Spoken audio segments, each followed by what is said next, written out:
Okay, so make sure you put the cardboard underneath your mulch to block out the light, and also any of the weeds or grasses or anything that are going to come up around your bare root or your potted fruit trees. You don't want them competing for any of the nutrients in the surrounding soil. So you want to give this the best chance possible of any of your fruit trees, bare roots or in pots.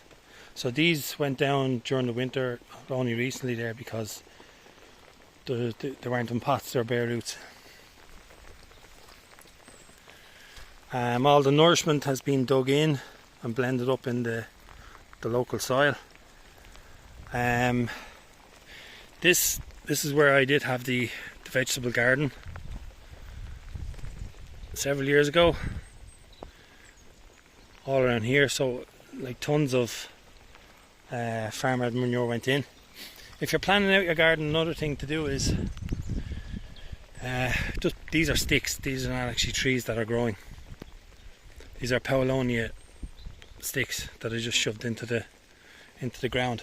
So mark out where you're going to give the space all around, behind and in front, all around where you want your trees to go. So that's the hosui. So the weeds are going to come up here and start encroaching inwards into all this nourishment. So you want to keep it away with the cardboard and the mulch. This is the shinseki. Have to put a bit here.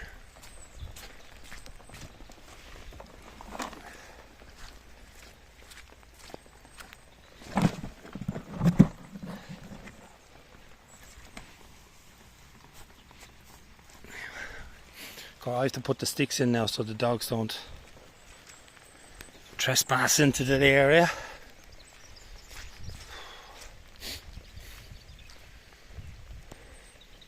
So I think if this pine comes out, I could strip it and leave a top on, but it's just not going to look right. And I can strip the tops of these. That's bramble. Be easy to clip away these. Here. I've already dug in manure here.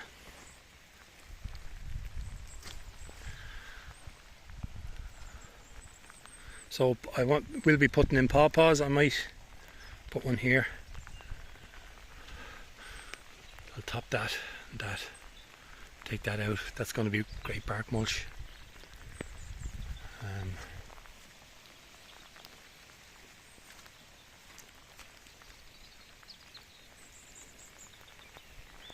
And the further down here, start pushing into the palms and bamboos and the jungle.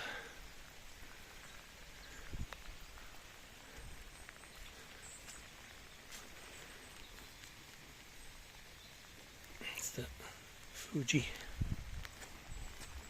That was in a big pot.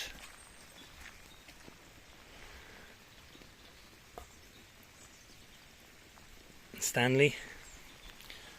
I hope everything goes well and I get to taste the plums and the apples, and I'm going to start making my own jams.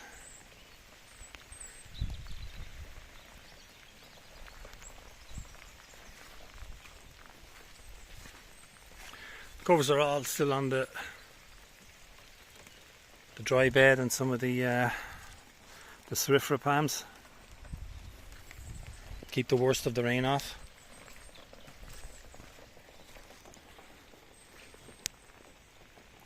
Okay, so that's hosui and shinseki. Big heavy mulch all around. You can see where it was grafted on here. there. So you don't go over that, you don't cover it. You don't want the mulch heavy up against it. So there's plenty of moisture gone in there now because we've plenty of rain gone into the ground. But it just runs down the slope. It's going down the hill. Okay.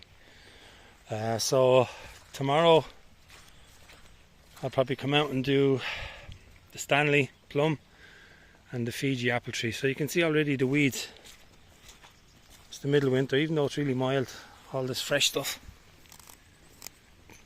that will just creep right in there.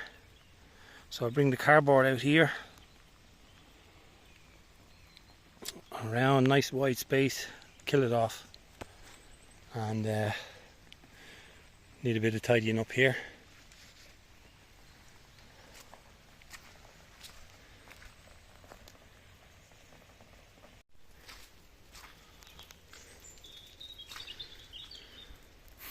Right, so this shrub here has been in here a very long time, and you can plant them in half shade, in full sun, into hedgerows like this, and they're kind of bulletproof to any ice and snow, and they're one of the first to flower.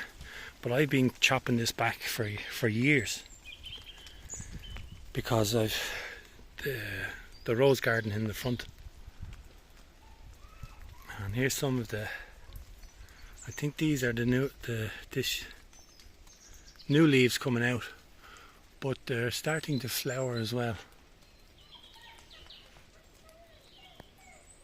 Let's see if I can get that to, no, it's not.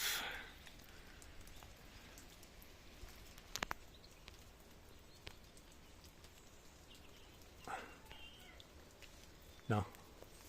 It's the Japanese, or japonica.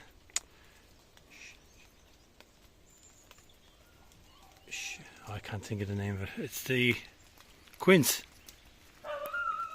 Chaenomeles. Japonica. Japanese quince.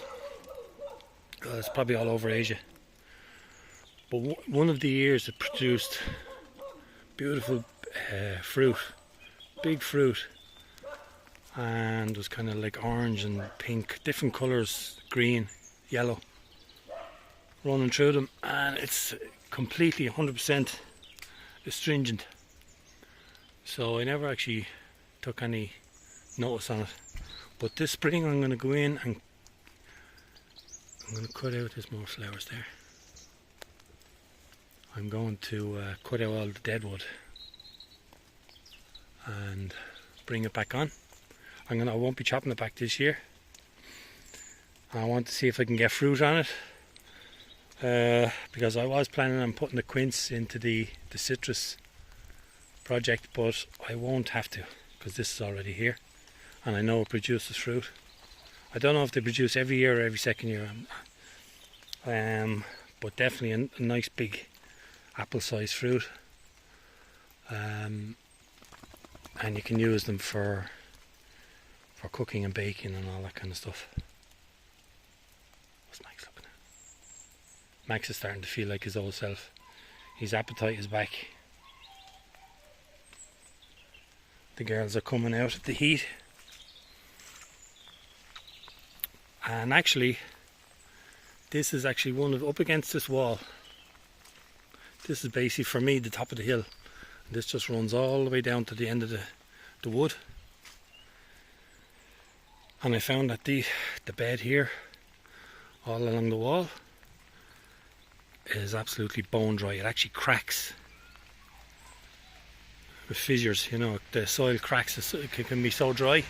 Now I have mulched over the last season or two, but if all that ivy was taken out and all these trees were taken out up against that flat wall there, it'd be ideal for, even better for fruit trees, citrus, up against that wall, because it gets hammered with the sun. And unlike the back to the house, there's nothing here. The sun comes all the way right till night time in the summer.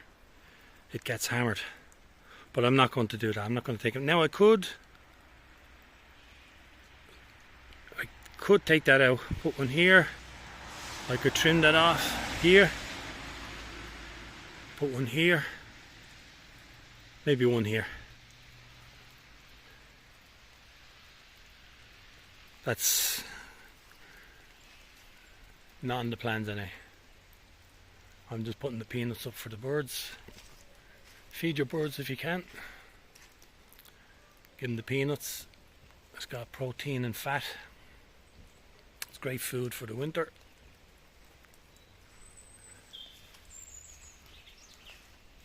See you in the next one.